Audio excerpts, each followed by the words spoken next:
Արցախի հանրային հեռուստատեսության եթերում աշխատանքն է սկսում օր լրատվական ծրագիրը։ Բարի երեկո։ Ապրիլի 24-ի լույս 25-ի գիշերն Ադրբեջանա-Ղարաբաղյան զինված դիմակայության գոտում հակառակորդը կրակի դադարեցման մասին պայմանավորվածությունը խախտել է ավելի քան 120 անգամ, օգտագործելով տարբեր տրամաչափի ռազմական զինատեսակներ։ 3 արկ 60, 4 արկ 82 մմ-անոց ականանետերից, 57 արկ հան 17 տիպի նռնականետից եւ 11 կրակոց Զու 23-2 տիպի զենիթային կայանքից։ Շփման գծի հյուսիսարևելյան Մարտակերտի ուղղությամբ հակառակորդը հերթական անգամ անարդյունավետ կիրառել է նաև Spike տիպի հակատանկային կառավարվող հրթիռ։ Պաշտպանության բանակի առաջապահ ստորաբաժանումների կողմից ձեռնարկված պատժիչ գործողությունների արդյունքում հակառակորդի ակտիվությունը ճնշվել է։ Հայ-ադրբեջանական պետական սահմանագոտու հյուսիսարևելյան հատվածում այս գիշեր գրանցվել է հրադադարի խախտման 38 միջադեպ։ Ադրբեջանական կողմը տարբեր տրամաչափի ռազմական եւ դիպուկահար զինատեսակներից հիմնականում անկանոն բնույթի կրակահերթեր է արձակել հայ դիրքապահների ուղղությամբ։ Բացի ռազմական զինատեսակներից կիրառվել է նաև RPG-7 տիպի նռնականետ։ Հայաստանի Հանրապետության զինված ուժերի առաջապահ ստորաբաժանումները ցուցաբերելով զսպվածություն պատասխան գործողությունների են դիմել միայն խիստ անհրաժեշտության դեպքում եւ վստահորեն վերահսկում են սահմանային իրավիճակը։ Նախագահ Բակո Սահակյանն այսօր ընդունել է Եվրոպական խորհրդարանի անդամ, Եվրոպական խորհրդարանում Արցախի հետ բարեկամության խմբի ղեկավար Ֆրանկ Էնգելին։ Ինչպես հայտնել են նախագահի աշխատակազմի տեղեկատվության գլխավոր վարչությունից, քննարկվել են Եվրոպա-Արցախ հարաբերություններին եւ տարածաշրջանային գործընթացներին վերաբերող մի շարք հարցեր։ Հատուկ ուշադրություն է դարձվել ապրիլի 2-ից 5-ն Ադրբեջանի կողմից սանձազերծված լայնածավալ պատերազմական գործողություններին եւ դրանց հետևանքներին։ Նախագահ Սահակյանը երախտագիտություն է հայտնել Ֆրանկ Էնգելին սկզբունքային աշխատանքի եւ անկեղծ բարեկամության համար, նշելով, որ հենց այս գաղափարներն են ընկած Եվրոպա-Արցախ հարաբերությունների հիմքում։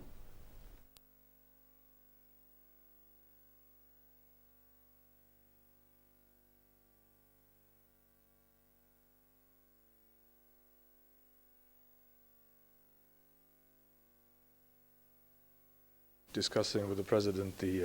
situation as it evolves since the early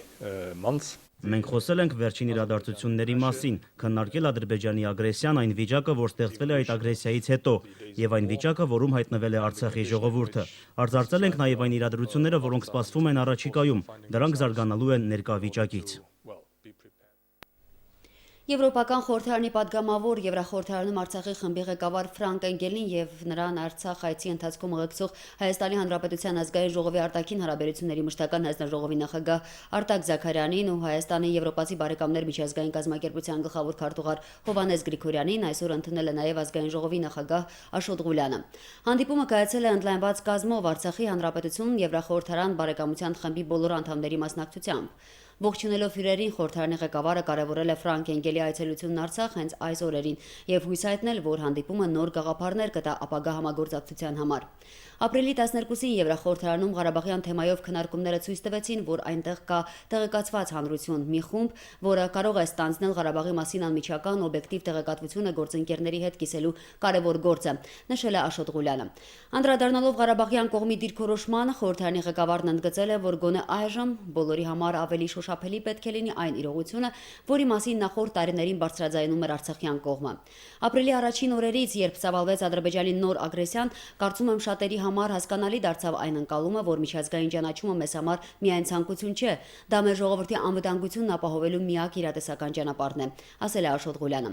Շնորհակալություն հայտնելով ներկայացուցչական կազմով ընդունելության համար Ֆրանկ Էնգելը գոհունակություն հայտնեց այս պահին Արցախում լինելու հնարավորության համար։ Խոսելով ապրիլի կեսերին Ղարաբաղյան թեմայով Եվրախորհրդարանում ծավալված քննարկումների մասին, Եվրոպացի падգամավորը նշել է, որ այդ քննարկումների դրական ազդեցությունն ակնհայտ է, քանի որ դրանց արդյունքում տեղի ունեցել Ադրբեջանի վերաբերյալ ըմբռնումների վերաիմաստավորում։ Ֆրանկ Էնգելը պատրաստակամություն է հայտնել շարունակել ԼՂՀ միջազգային ճանաչման գործընթացի համար տարվող աշխատանքները։ Հանդիպման ավարտին Արցախի Հանրապետություն Եվրախորհրդարան բարեկամության խմբի ղեկավար ազգային ժողովի նախագահի տեղակալ Վահրամ Բալայանը եւ խմբի մյուս անդամները ներկայացրել են իրենց առաջարկություններն ու տեսակետները հետագա համագործակցության ծրագրերի հստակեցման վերաբերյալ։ Նախագահ Բակո Սահակյանն այսօր ընդունել է ամերիկահայ բարերար եւ գործարար Ռամկավար ազատական կուսակցության վերականգնումի շարժման խորհրդակցական ժողովի նախագահ Վարդան Նազիրյանին տիկնոջ հետ։ Նախագահի աշխատակազմի տեղեկատվության գլխավոր վարչության փոխանցմամբ հանդիպման ընթացքում քննարկվել են Արցախում տարբեր ծրագրերի իրականացմանը եւ ապրիլի սկզբին Ադրբեջանի կողմից սանձազերծված լայնածավալ ռազմական գործողություններին ու դրանց հետևանքների վերացմանը վերաբերող մի շարք հարցեր։ Նախագահը բարձր է գնահատել այս պատասխանատու ժամանակահատվածում Սփյուռքի ցուցաբերած աջակցությունն Արցախին, հատուկ ընդգծելով ավանդական կուսակցությունների դերն այդ գործում։ Ներկայացրել եմ մեր կուսակցության ծրագիրը, ինչպես վերականգնենք, արդեն Ռամկավար կուսակցությունը իր գետրոնը դեղին փոխադրելու է Երևան մայրաքաղաք, հաջորդ 1-2 տարվա ընթացքին եւ ծրագիր ունենք նույն ծևի Ղարաբաղում վերստեղծենք, քանի արդեն մի քանի արձանագրված կուսակցություններ կամ գազམ་ագերբություններ համախմբվեն Ռամկավար կուսակցության մասին, առավել խոսացել ենք ընդհանուր գացության մասին։ Շփման գծում իրավիճակի սրումը եւ ապրիլյան էսկալացիան մեր հասարակության առջեւ բավականին խնդիրներ են առաջադրել թե ներքին, թե արտաքին քաղաքական հարթակում։ Այսօր հակամարտության կարգավորման գործընթացում նոր փուլ է սկսվել, որի նպատակը նախ եւ առաջ բանակցությունների վերականգնումն է։ Շատերի կարծիքով պետք է նաեւ հրաժարվել այսպես կոչված մադրիդյան սկզբունքներից ու նրանց հիման վրա կազմված Կազանի փաստաթղթից։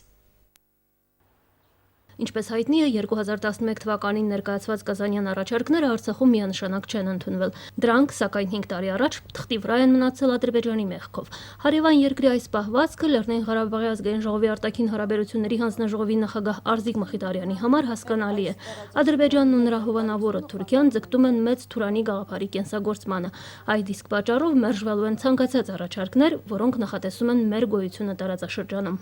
Ինչ լուծում էր որ կատարվի, միևնույն է մեր այս տարածաշրջանում մեր ներկայությունը խանգարում է նրանց։ Դրա համար մեր պայքարը պետք է շարունակենք, պահպանենք այն, ինչ ունենք։ ԼՂՀ ազգային ժողովի արտաքին հարաբերությունների հանձնաժողովի նախագահը վերլուծելով միջև պատերազմական գործողությունների ակտիվացումը բանակցությունների սեղանին եղած սկզբունքները առանձնացնում է ընդամենը երկուսը։ Այն, որ խնդիրը պետք է լուծվի խաղաղ ճանապարհով, եւ այն, որ մենք պետք է պահպանենք մեր ինքնորոշման իրավունքը։ Ինչ մնում է այսպես կոչված մադրիդյան սկզբունքներով առաջարկված մյուս կետերին, որոնք վերաբերում են տարածքներին, կարգավիճակին, փախստականների վերադարձին, ապա այդ կետերը Արզիկ Մխիթարյանի համար անընդունելի են, բայց քննարկման արժանի մերժումը հիմնավորելու համար։ Ցանկացած մեկ փաստաթուղթ, որպեսզի ընդունվի կամ մերժվի, պետք է քննարկվի։ Պետք է քննարկվի, որովհետև առանց քննարկման մենք ընդհանրապես կարող ենք կծկտուր տեղեկություններ ունենալ այս կամ այն կետի ենթատեքստի մասին, որը որ քաղաքական գործիչները հաճախ խարդավանքով կարող են դնել դրա տակ։ Քննարկումները կարող են ցույց տալ այս կամ այն առաջարկի բարենպաստ կամ վտանգավոր լինելը։ Քաղաքական գործիչները պետք է աշխատեն այնպիսի տարբերակների մշակման վրա, որ կբխեն հայկական շահերից։ Մենք եւս կորցրել ենք Շահումյան, մենք եւս կորցրել ենք Մարտակերտի շրջանի տափաստանային բավականին մեծ հատված։ Եթե տարածքային ամբողջականության խնդրի գաղափարը կա, մենք էլ ունենք մեր պահանջները։ Արզիկ Մխիթարյանը կարծում է, որ նման հարցերում որևէ մեկը երբևէ միանձնյա որոշման պատասխանատվություն չի ստանձնելու։ Ցանկացած տարբերակի իր համաձայնությունը պետք է տա ժողովուրդը։ Մեր քաղաքական էլիտան գտնում է, որ ցանկացած մեկ առաջարկ, որը որ կարող է քննարկվել եւ ընդունելի համարվել, այն պետք է դրվի համաժողովրդական հանրաքվեի, որովհետեւ մեր ողջ ժողովուրդը պետք է այս կամ այն ընտրված գաղափարին տա իր համաձայնությունը։ Որևէ մի քաղաքական գործիչ, նույնիսկ երկրի ղեկավար չի կարող միանշանակ որևէ մի վճիռ կայացնել, որը այսօր կարող է բավարարել բոլորի պատկերացումները։ Արտաքին հարաբերությունների հանձնաժողովի նախագահը համամիտ է, որ հենց ազգային ժողովը պետք է այս կամ այն հարցի տվյալ դեպքում գաղափարի քննարկման հարթակ հանդիսանա եւ ասում է, որ քաղաքական քննարկումներ ազգային ժողովում պլանավորված են ու կլինեն։ Մանավանդ, որ այժմ բանակցային գործընթացի լիարժեք Լեռնային Ղարաբաղի մասնակցությամբ ձևաչափի վերականգնման խնդիր է դրված։ Եվ գիտաժողովների բնույթով եւ խորհրդակցությունների բնույթով եւ փակ քննարկումների եւ բաց քննարկումների ձևով դա անպատճառ մենք կատարելու ենք, իհարկե մի փոքր հապաղում ենք սպասելու ընդհանուր իրավիճակի լարվածության հանդարտմանը։ Ըստ Արզիկ Մխիթարյանի, Լեռնային Ղարաբաղի Հանրապետության ազգային ժողովի գործիքակազմն այնքան էլ հարուստ չէ միջազգային ասպարեզում շատ բան փոխելու համար, բայց Հայաստանի Հանրապետության ազգային ժողովի հետ համագործակցությամբ Արցախի հարցի մասին բարձրաձայնել կարող են։ Խիզախություն ունենք եւ կարող ենք պահպանել մեր ազատությունը։ Կարծում եմ կգա ժամանակը եւ մեր քաղաքական գործիչները պարտավոր են դա անելու, որպեսզի աշխարհը հաշվի նստի մեր կարծիքի հետ։ Լուսինա Ավանեսյան, Մերժան Հայրապետյան, օր։ Սերժ Սարգսյանն այսօր ընդունել է Ֆրանսիայի Հանրապետության արտգործնախարարության եվրոպական հարցերով պետքարտուղար Արլեմ Դեզիրին։ Հայաստանի Հանրապետության նախագահ Յուրի Խնդրանքով իր տեսակետներն է ներկայացրել Ադրբեջանա-Ղարաբաղյան հակամարտության շփման գծում ստեղծված իրավիճակի պատճառների ու դրդապատճառների, ինչպես նաև այդ իրավիճակի հանգուցալուծման հնարավորությունների վերաբերյալ։ Ֆրանսիայի արտգործնախարարության եվրոպական հարցերով պետքարտուղար Արլեմ Դեզիրը Հայաստանի Հանրապետության նախագահին է փոխանցել բարեկամ Ֆրանսիայի դիրքորոշումը Լեռնային Ղարաբաղի հիմնախնդրի լուծման վերաբերյալ։ Նա ընդգծել է, որ իր երկրում համոզված են, որ այս հակամարտությունը չի կարող լուծվել ռազմական ճանապարհով եւ շահագրգռված են ի նպաստ հիմնախնդրի խաղաղ կարգավորման բանակցությունները վերսկսելու հարցում։ Կողմերը համակարծիք են եղել, որ ստեղծված իրավիճակում անհրաժեշտ է նախ հրադադարի ռեժիմի խախտման վերահսկողության մեխանիզմների շուտապույտ ներդրում եւ վստահության ամրապնդման միջոցների ձեռնարկում, որպեսզի կանխվեն ագրեսիվ միջամտությունները եւ հնարավոր լինի բանակցային սեղանի շուրջ գտնել փոխընդունների մոտեցումներ հարցի կարգավորման համար։ ԵԱՀԿ Մինսկի խմբի ֆրանսիացի համանախագահ Պիեր Անդրեոյի մասնակցությունը իր գլխավորած պատվիրակության կազմում ըստ պետքարտուղար Դեզիրի եւս մեկ անգամ վկայում է, որ Ֆրանսիան ջանք չի խնայում նպաստելու հիմնախնդրի խաղաղ եւ շուտապույտ կարգավորմանը։ ԱՄՆ կոնգրեսի ներկայացուցիչների պալատում դեմոկրատական փոքրամասնության առաջնորդ Նենսի Փելոսին Հայոց ցեղասպանության 101-րդ տարելիցի կապակցությամբ հայտարարություն է տարածել։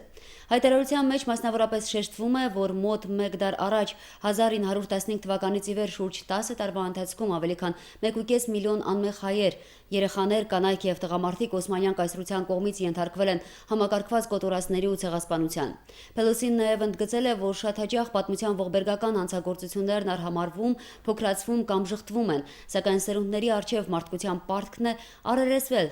ցավոտ պատմությանը, առավել հուսալի ապագա ստեղծելու համար։ Երեկ Երևանում առաջին անգամ տեղի է ունեցել Ավրորա մարդասիրական մրցանակի շնորհման արարողությունը։ Առաջին մրցանակին է արժանացել Մարգարետ Վարանկիցեն Բուրունդիից։ Վարանկիցեն Բուրունդիի քաղաքացիական պատերազմի ընթացքում եւ դրանից հետո փրկել, բուժել, օգնել եւ ոտքի է կանգնեցրել հազարավոր երեխաների։ Նրա հիմնած խաղաղության տուն կոչվող կազմակերպությունն օգնում է Բուրունդիի բոլոր էթնիկ խմբերի երեխաներին։ Իր առաքելությունը սկսելու պահից նա օգնել է ավելի քան 30,000 որբ եւ կարիքավոր երեխաների։ Վարանկիցեն արժանացել է $100,000 պարգևի եւ ստացել իրեն ոգեշնչած մարդասիրական կազմակերպություններին 1 միլիոն դրամաշնորհ ներկայացնելու իրավունք։ Մրցանակը հանձնել է աշխարհարչյակ դերասան ընտրող հանձնաժողովի նախագահ Ջորջ Քլունին։ Եվս $25,000 տրվել է մրցանակի 3 հավաքնորդներին, որպեսզի փոխանցեն մարդասիրական կազմակերպություններին։ Ավրորա մրցանակը 100 կյանք նախաձեռնության համահիմնադիրներ Վարդան Գրեգորյանի, Նուբար Աֆյանի եւ Ռուբեն Վարդանյանի ձեռնարկն է։ Երախտագիտություն նրանց, ովքեր հայոց ցեղասպանության ընթացքում վտանգելով սեփական կյանքը փրկել են հայերին։ Մրցանակաբաշխության արարողությանը մասնակցել են Հայաստանի Հանրապետության նախագահ Սերժ Սարգսյանը, աշխարհարչյակ շանսոնիե Շարլ Ազնավուրը, Նոբելյան մրցանակակիրներ, մարդասիրության ոլորտի ներկայացուցիչներ։ Ավրորա մրցանակը շնորհվելու է ամեն տարի ապրիլի 24-ին Երևանում։ Ռուսաստանի Դաշնության Կալուգայի մարզի Օբնիսկ քաղաքի հայ համայնքը պաշտպանության բանակին է նվիրաբերել ՈՒԱԶ Մագնիշի 6 շտապօգնության ավտոմեքենա։ Մեքենաների բանալիները վերածննդի հրապարակում ԼՂ պաշտպանության բանակի շտաբի պետ Կամո Վարդանյանին են հանձնել Օբնիսկի հայ համայնքի ներկայացուցիչ Նվեր Դանելյանը եւ բարեգործական միջոցառման Արցախյան ներկայացուցիչ Արայիկ Հակոբյանը։ Նվիրատվության կազմակերպիչներին եւ Օբնիսկի հայ համայնքին անձամբ շնորհակալություն հայտնել վարչապետը։ Արայիկ Հարությունյանն ընդգծել է, որ իդեմս Սփյուռքի մեր հայրենակիցների Արցախն ամուր թիկունք ունի եւ չի ընկրկելու։ Պաշտպանության բանակի շտաբի պետ Կամո Վարդանյանն էլ նշել է, որ նման ձեռնարկները մեծապես ողջևորում են առաջնագծում կանգնած հայ զինվորներին, ովքեր հաջողությամբ շարունակում են իրականացնել իրենց առջև դրված մարտական խնդիրները։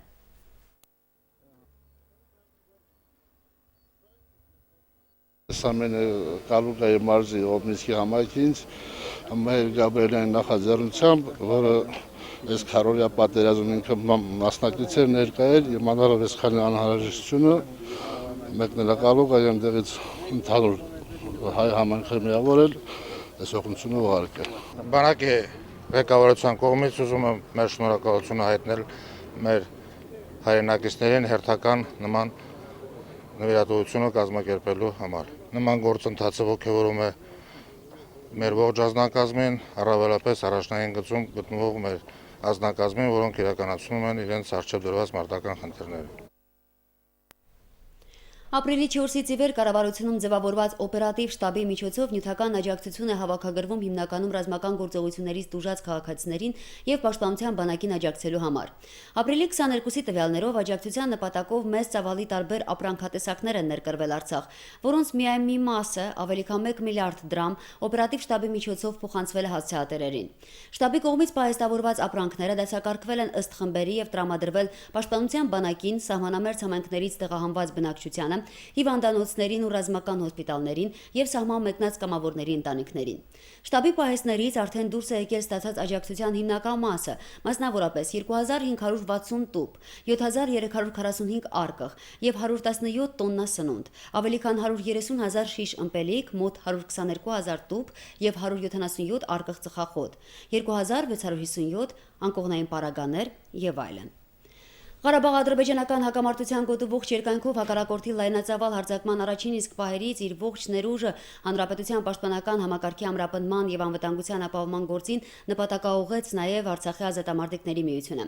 Բացի այն, որ ապրիլյան դիմակայության առաջին իսկ օրվանից առ այսօր առաջնագծում շարունակում է մարտական խնդիր կատարել հազարավոր ազատամարտիկներ, միությունը պարբերաբար հանդես է գալիս նաեւ հանրապետության պաշտպանական ներուժի հզորացմանը միտված նյութական աջակցության տարբեր ծրագրային նախաձեռնություններով։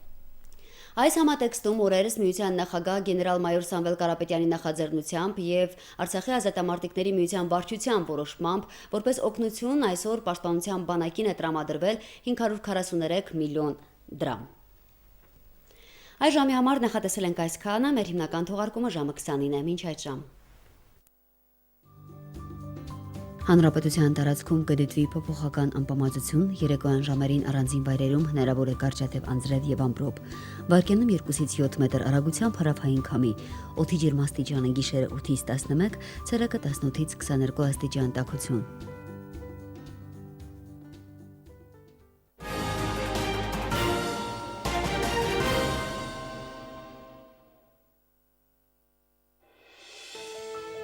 Այստեղ է բնակվում մեր գենի հիշողությունը։ Մեր արմատները այս տներով գնում, այգիներով գնում,